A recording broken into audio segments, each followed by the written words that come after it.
Love and the Library. Tama did not like the desert. She brushed the dust from her eyes as she walked to the library.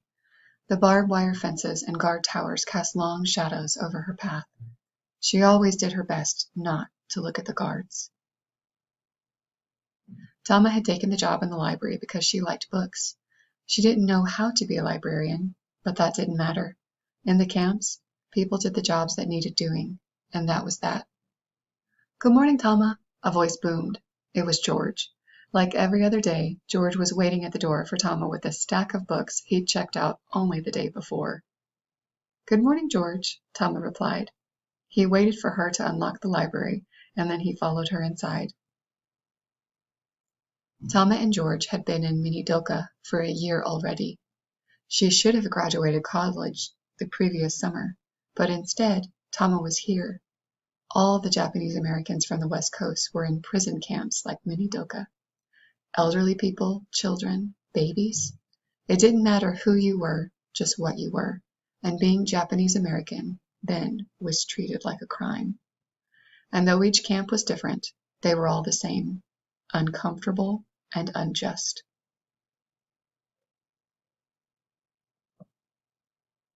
In the summer, it was brutally hot. In the winter, it was brutally cold. Rain in the fall and spring left mud all around the latrines they all needed to use. Whole families shared single rooms. No one had any privacy. Tama did not know when she would leave Minidoka, if she ever would, but there was nothing to be done about that. So she worked in the library and watched as each day passed her by. Some days, many people would come to the library and borrow something to read. Other days, especially when it snowed, hardly anyone would brave the cold just for a book. But most days were the same. Tama kept her eyes down and tried not to think about the life she used to have. There was a word that described this, Tama knew. Constant. Constant questions, constant worries, constant fear. But then there was also George. George and his big smile were constant. And the books were constant company, which was nice. Tama loved books.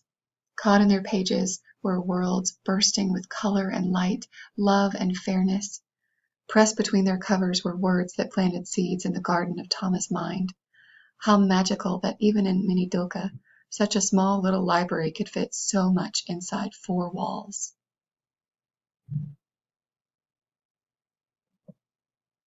Tama kept a word for that too, nestled close to her heart. Miraculous, she whispered. What was that? Asked George. His voice was so big it barely fit in the library. Tama blushed. Then she held up her finger to remind him of the rules. They were in a library after all. George just went on grinning at her. Tama wanted to smile back. She tried to focus on the things that made her smile. The boys outside, hollering and cheering as they played baseball, the books themselves, and the smell of their pages. But she could not make herself smile. She sighed. What's wrong? George asked. Nothing or everything, Tama said. She did not need to tell him what she meant. He knew. Everyone in Minidoka knew. I try not to complain. I know this isn't fair, but I also know there is nothing to be done. I try not to be afraid, but I'm just so... But she could not think of a word that was right. She was scared and sad and confused and frustrated and lonely and hopeful. Maybe there was no word that fit. Maybe for the first time in her life there was no single word she could hold in her heart to help her understand. And that thought was so sad to Tama, so upsetting, that she felt the hot prickle of tears behind her eyes. Hey, George said, and for once his voice was small and soft. There's a word for that, you know. There is? Hope bubbled big and bold in Tama's heart. Human, George said. He smiled his big smile, and Tama smiled back. She wiped her eyes. She held the word close to her heart and felt less alone than she had only a moment before. You can't possibly be reading all those books you check out, she said. No, he replied. Do you see how long they are? I'm only human, you know. So then, why come every day? She laughed. But George was not laughing. And then for the first time she saw him, really saw George, and saw what he held close to his heart. It was her, Tama. They were married, Tama and George, and their first son was born in Minidoka. They hoped for the best. Their love for the family they made was constant, even if the injustice their family was created within was constant too. To fall in love is already a gift, but to fall in love in a place like Minidoka, a place built to make people feel like they weren't human, that was miraculous. That was humans doing what humans do best. The miracle is in us, Tama wrote in her journal.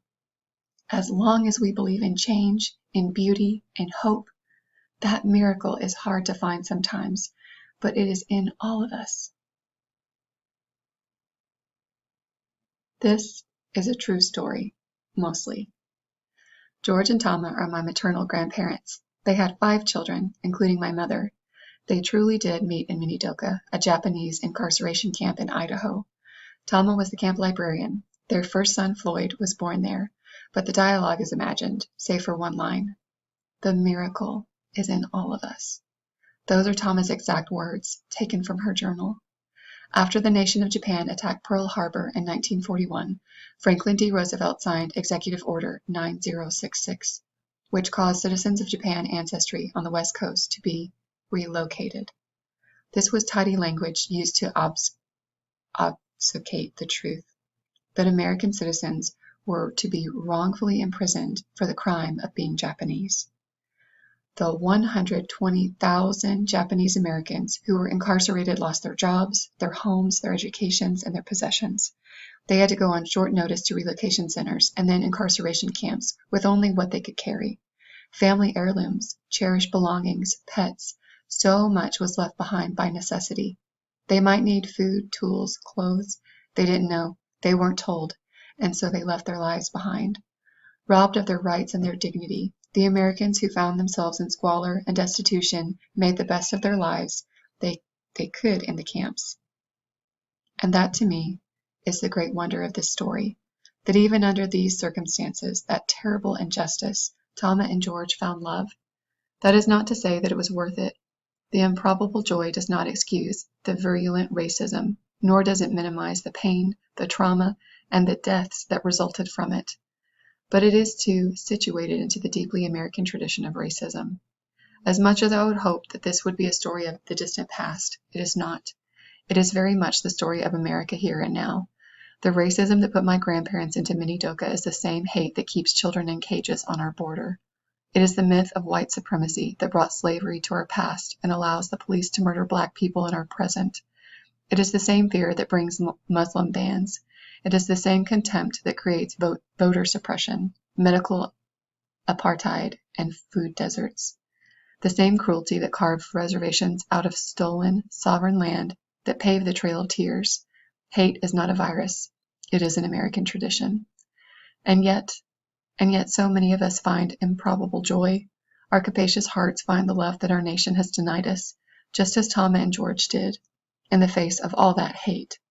Though it is always easier to destroy than it is to build, reminding myself of stories like Tama and George's reminds me to hope, to let my heart seek out the beauty and the peace that marginalized miraculously create for themselves, to let myself imagine a future where that love is not improbable, but easy, to force myself to fight for that future.